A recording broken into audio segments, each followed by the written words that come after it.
नमस्कार भाइयों। आज हम फिर एक नई जानकारी के साथ में आपके सामने हैं और आज हम बात करेंगे भारतीय संविधान की प्रस्तावना के विषय में। प्रस्तावना से संबंधित प्रश्न एकेडमिक एजुकेशन अतः 12वीं में, 10वीं में या बीए में तो आते ही हैं, लेकिन इसके साथ साथ जनरल कंपटीशन में भी प्रस्तावना से संबंधित प्रश्न पूछे जाते रहे हैं। इसके अलावा यदि राजनीति विज्ञान से संबंधित कोई कंपटीशन है, जैसे आरएएस है या आईएएस है या कॉलेज लेक्चरर है, स्कूल लेक्चरर है या नेट की परीक्षा है, तो इन परीक्षाओं में निश्चित रूप से 2 या 2 से अधिक प्रश्न प्रस्तावना से संबंधित पूछे जाते रहे हैं। तो हमें प्रस्तावना की जानकारी होनी चाहिए। इसके साथ साथ यदि हम राजनीति विज्ञान की तैयारी कर रहे हैं तो राजनीति विज्ञान के स्टूडेंट को भारतीय संविधान की प्रस्तावना की जानकारी होना अति आवश्यक है। तो सबसे पहले हम प्रस्तावना के विषय में थोड़ी सी जानकारी प्राप्त करते हैं। के.एम. मुंशी ने भारतीय संविधान की प्रस्तावना को संविधान की राजनीतिक कुंडली कहा है। इसके साथ साथ इसे संविधान की आत्मा भी कहा जाता है, क्योंकि संविधान प्रस्तावना में संविधान की संपूर्ण दार्शनिक जानकारी संविधान प्रस्तावना में ही प्रदान कर दी गई है, अतः दार्शनिक कुंडली भी कहा जा सकता है। प्रस्तावना भारतीय संविधान के 1935 के संविधान संशोधन से ही ली गई है, लेकिन उनमें कुछ परिस्थितियों के अनुसार, आवश्यकताओं के अनुसार परिवर्तन कर दिया गया है। अब हम प्रस्तावना के विषय में बात करते हैं। प्रस्तावना क्या है? तो भारतीय संविधान की प्रस्तावना है, हम भारत के लोग भारत को एक संपूर्ण प्रभुत्व संपन्न समाजवादी पंथनिरपेक्ष लोकतंत्रात्मक गणराज्य बनाने के लिए तथा उसके समस्त नागरिकों को सामाजिक, आर्थिक और राजनीतिक न्याय, विचार, अभिव्यक्ति, विश्वास, धर्म और उपासना की स्वतंत्रता, प्रतिष्ठा और अवसर की समता प्राप्त कराने के लिए तथा उन सब में व्यक्ति की गरिमा और राष्ट्र की एकता और अखंडता सुनिश्चित करने वाली बंधुता बढ़ाने के लिए दृढ़ संकल्प होकर अपनी इस संविधान सभा में आज तारीख 26 नवंबर 1949 को एतद द्वारा इस संविधान को अंगीकृत, अधिनियमित और आत्मार्पित किया जाता है। सामान्यतः जो हिंदी की तिथियां हैं वो अब कंपटीशन में सामान्यतः नहीं पूछी जाती हैं, इसलिए उनको रखना मैंने उचित नहीं समझा है। अधिकांशतः जो तारीख हैं वो पूछी जाती हैं और वो भी इंग्लिश कैलेंडर के अनुसार, तो उनको मैंने रख दिया है। तो इसमें कुछ क्षेत्र जैसे समाजवादी, पंथनिरपेक्ष और अखंडता ये डार्क किए गए हुए हैं। इसका मतलब है कि जब भारत में भारतीय संविधान में 42वां संविधान संशोधन हुआ था, अतः 42वें संविधान संशोधन 1976 में हुआ था, तो 1976 में जब 42वां संविधान संशोधन होता है उसमें प्रस्तावना में भी संशोधन कर दिया जाता है। और जब प्रस्तावना में जो संशोधन होता है उस उन्हीं क्षेत्रों को मैंने यहाँ पर अंडरलाइन किया हुआ है या डार्क कर दिया गया है। संविधान में क्या क्या प्रस्तावना में क्या क्या संशोधन किए जाते हैं 42वें संविधान संशोधन 1976 में, तो मुख्य रूप से 2 संशोधन किए जाते हैं। एक तो समाजवादी शब्द जोड़ा जाता है, दूसरे पंथनिरपेक्ष शब्द जोड़ा जाता है और एक स्थान पर अखंडता शब्द को जोड़ दिया जाता है। तो इस प्रकार से 2 संशोधन प्रस्तावना में मुख्य रूप से किए जाते हैं।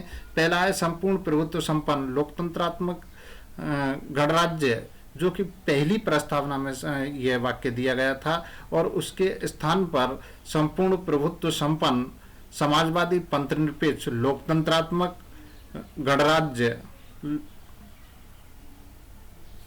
संपूर्ण प्रभुत्व संपन्न समाजवादी पंथनिरपेक्ष लोकतंत्रात्मक गणराज्य शब्द को जोड़ा गया है। अतः जहाँ समाजवादी और पंथनिरपेक्ष शब्द पहले नहीं थे प्रस्तावना में, वे शब्द अब रख दिए गए हैं। इसके अलावा पहले दूसरी जगह पर राष्ट्र की एकता शब्द दिया गया था और उस राष्ट्र की एकता के स्थान पर अब परिवर्तित करके, जैसे पहले केवल राष्ट्र की एकता शब्द तक ही थी और उसके बाद में और अखंडता शब्द को दोबारा से 1942 में संविधान संशोधन द्वारा जोड़ा गया।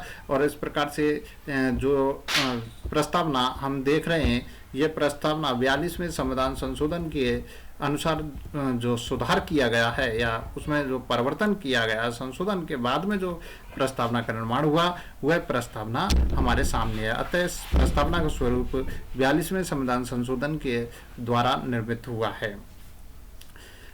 अब इस प्रस्तावना के विषय में हम थोड़ी जानकारी और प्राप्त करते हैं। तो इसका हम वर्णन करेंगे। प्रस्तावना की विस्तृत विवेचना, तो इसको सामान्यतः दो भागों में विभाजित किया गया है। एक इसका घोषणात्मक भाग है। घोषणात्मक भाग का मतलब है कि प्रस्तावना क्या घोषणा कर रही है। अतः जो प्रस्तावना के शब्द हैं वो शुरू होते हैं हम भारत के लोग। अतः हम भारत के लोग, ये हम भारत के लोग कहने का मतलब है कि जो संविधान है वह भारत के लोगों की, भारतीय जनता के प्रतिनिधियों द्वारा अंगीकृत और आत्मार्पित किया गया है। अतः भारतीय जनता की में ही राजनीतिक शक्ति निहित है और भारत की प्रत्येक संस्था जनता से ही राजनीतिक शक्ति प्राप्त करती है। अतः भारतीय जनता में भारत लोकतंत्रात्मक राष्ट्र है और लोकतंत्रात्मक राष्ट्र होने की वजह से जो भारत की राजनीतिक शक्ति है वह भारतीय जनता में निहित है और भारतीय जनता द्वारा ही संविधान को स्वीकार या अंगीकृत या आत्मार्पित किया गया। दूसरा भाग है उद्देश्य भाग। अतः इस संविधान का उद्देश्य क्या है, इस संविधान को क्यों अपनाया जा रहा है। और संविधान के उद्देश्य भाग में हम पहला बिंदु ले सकते हैं संपूर्ण प्रभुत्व संपन्न। संपूर्ण प्रभुत्व संपन्न कहने का मतलब है कि भारत आंतरिक और बाह्य क्षेत्र में सर्वोच्च होगा। अतः भारत सरकार द्वारा लिए गए निर्णय, अतः भारतीय जनता द्वारा जनता के प्रतिनिधियों के माध्यम से निर्मित सरकार अपने बाह्य और आंतरिक क्षेत्र में सर्वोच्च होगी। अतः जनता की जो इच्छा है वह सर्वोच्च मानी जाएगी और उस पर बाहरी या आंतरिक रूप से कोई अन्य नियंत्रण स्थापित नहीं हो सकता। अगला पॉइंट है समाजवाद। समाजवाद 42वें संविधान संशोधन द्वारा जोड़ा गया। समाजवाद का सामान्य अर्थ है कि जो कमजोर तबके के लोग हैं या जिनका निम्न स्तर के लोग हैं, उन व्यक्तियों को या पिछड़े हुए व्यक्तियों को के जीवन स्तर को उठाकर एक मिश्रित अर्थव्यवस्था का निर्माण किया जाए। अतः समाजवादी व्यवस्था को अपनाया जाए। अगला पॉइंट है हमारा पंथनिरपेक्ष। अतः लोकतंत्र का एक महत्वपूर्ण उद्देश्य है पंथनिरपेक्ष राष्ट्र का निर्माण करना। पंथनिरपेक्ष राष्ट्र का मतलब यह है कि भारतीय राज्य का ना तो कोई अपना राजधर्म होगा और ना ही किसी धर्म के विरोध में होगा, बल्कि भारत सरकार के लिए सभी धर्म समान रूप से होंगे। सभी धर्मों से तटस्थ रहेगा, सभी धर्मों की शिक्षा भी प्रदान की जा सकती है, लेकिन किसी धर्म विशेष की शिक्षा सरकारी शिक्षण संस्थानों में या सरकार द्वारा उसको प्रोत्साहन नहीं दिया जाएगा। अतः राज्य का अपना कोई एक धर्म नहीं होगा, बल्कि सभी धर्म उसके लिए समान होंगे। अगला पॉइंट है हमारा लोकतंत्रात्मक व्यवस्था। भारतीय संविधान में द्वारा ये महत्वपूर्ण लक्ष्य रखा गया है कि भारत में लोकतंत्रात्मक शासन व्यवस्था की स्थापना की जाती है। अतः जनता एवं जनता के प्रतिनिधियों के माध्यम से ही महत्वपूर्ण शासन व्यवस्थाओं का संचालन किया जाएगा। अगला पॉइंट है गणराज्य, जो कि काफी महत्वपूर्ण है और ये कई कंपटीशन पेपरों में पूछा भी जा चुका है कि गणराज्य किसे कहते हैं। सामान्यतः गणराज्य उस व्यवस्था को कहा जाता है जहां राष्ट्राध्यक्ष मनोनीत ना होकर निर्वाचित होता है जनता द्वारा या जनता द्वारा प्रत्यक्ष या अप्रत्यक्ष तरीके से। जैसे भारत का राष्ट्रपति है जो है निर्वाचित होता है, लेकिन सीधे जनता के द्वारा प्रत्यक्ष निर्वाचित नहीं होता, बल्कि जनता द्वारा अप्रत्यक्ष निर्वाचित होता है। अतः जहां राष्ट्राध्यक्ष प्रत्यक्ष या अप्रत्यक्ष तरीके से निर्वाचित होता है वह गणराज्य कहलाता है। जैसे कि ब्रिटेन लोकतंत्र राष्ट्र तो है, लेकिन वह गणराज्य नहीं है, क्योंकि वहाँ का जो राष्ट्राध्यक्ष है वह वंशानुगत मनोनीत होता है, इसीलिए वह लोकतंत्र तो है लेकिन गणराज्य नहीं है। भारत लोकतंत्र भी है और गणराज्य भी है, क्योंकि भारत का जो राष्ट्रपति है अतः राष्ट्राध्यक्ष है वह है ना तो वंशानुगत है ना मनोनीत है, बल्कि जनता द्वारा अप्रत्यक्ष तरीके से निर्वाचित किया जाता है। अब बात करते हैं हम प्रस्तावना के वितरणात्मक भाग पर। सबसे पहले हमने घोषणात्मक भाग के विषय में बात की कि प्रस्तावना क्या घोषणा करती है, अतः उसके शब्दों से क्या भाव निकल कर आते हैं। दूसरे हमने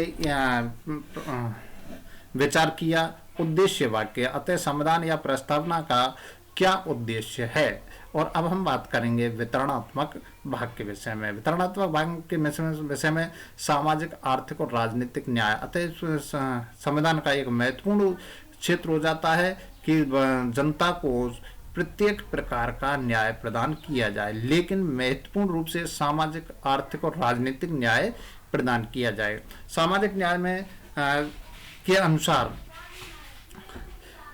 समाज के या देश के किसी भी नागरिक के साथ में किसी प्रकार का जाति, धर्म, लिंग, भाषा, जन्म स्थान के आधार पर किसी प्रकार का कोई भेदभाव ना किया जाए, बल्कि उसे समानता के साथ में अधिकार प्रदान किए जाएं। आर्थिक न्याय का मतलब है कि जो पिछड़े हुए वर्ग के व्यक्ति हैं उनके जीवन स्तर को ऊंचा उठाने का प्रयास किया जाए, उनकी मूलभूत आवश्यकताओं की पूर्ति यथासंभव करने का प्रयास किया जाए। अतः सरकार इस प्रकार की व्यवस्था का निर्माण करे जिससे कमजोर वर्ग के व्यक्ति अतः जो अपनी मूलभूत आवश्यकताओं की आवश्यकताएं जुटाने के लिए संघर्ष करते हैं, उनके संघर्ष में को कम करके मूलभूत आवश्यकताओं की पूर्ति सरकार द्वारा की जाए। राजनीतिक न्याय का मतलब है कि संविधान द्वारा जो स्वतंत्रताएं या अधिकार जनता को दिए गए हैं, उन अधिकारों को समानता के साथ प्रदान किया जाए। जैसे वयस्क मताधिकार है, अतः 18 वर्ष की आयु प्राप्त करने के बाद प्रत्येक भारतीय को मत प्रदान करने का, मत देने का अधिकार प्रदान किया जाए और इसे स्वतंत्रता के साथ प्रदान किया जाए। वितरणात्मक भाग के अंतर्गत ही दूसरा बिंदु है हमारा स्वतंत्रता, समानता और बंधुत्व, जो किसी भी देश के विकास के लिए और स्वतंत्र अस्तित्व के लिए एक महत्वपूर्ण बिंदु के रूप में है। स्वतंत्रता भारतीय संविधान में अनुच्छेद संख्या 19 के द्वारा विभिन्न स्वतंत्रताएं प्रदान की गई हैं, या प्रस्तावना द्वारा भी ये निर्धारित किया गया कि विचार, अभिव्यक्ति, उपासना, धर्म की स्वतंत्रता व्यक्ति को प्रदान की जाती है। इसके साथ साथ अनुच्छेद संख्या 25 से 28 तक धर्म और उपासना में आत्मिक स्वतंत्रता का अधिकार दिया गया है। अतः व्यक्ति को विभिन्न प्रकार की स्वतंत्रताएं प्रस्तावना और संविधान द्वारा प्रदान की गई हैं। इसके अलावा अगला बिंदु है हमारा समानता, अतः व्यक्ति को अवसर और प्रतिष्ठा की समानता प्रदान की जाएगी, और ये प्रस्तावना द्वारा ही निर्धारित कर दिया गया है कि संविधान के द्वारा या संविधान के आधार पर संचालित होने वाली सरकारें इस प्रकार की व्यवस्था करें कि व्यक्ति को अवसर और प्रतिष्ठा की समानता प्राप्त हो सके। इसके अलावा अगला बिंदु है हमारा बंधुत्व। बंधुत्व का सामान्य अर्थ है भाईचारा, अतः इस प्रकार की व्यवस्था की जाए कि व्यक्ति की गरिमा और राष्ट्र की एकता को बढ़ाने वाली भाईचारा या बंधुता को स्थापित किया जाए, जो कि देश के एक सौहार्द के लिए या किसी भी राष्ट्र के निर्माण के लिए एक महत्वपूर्ण विचार हो सकता है, और बिना बंधुत्व के किसी भी राष्ट्र का निर्माण नहीं हो सकता। इसीलिए फ्रांस की क्रांति में भी ये नारा दिया गया था, स्वतंत्रता, समानता और बंधुत्व।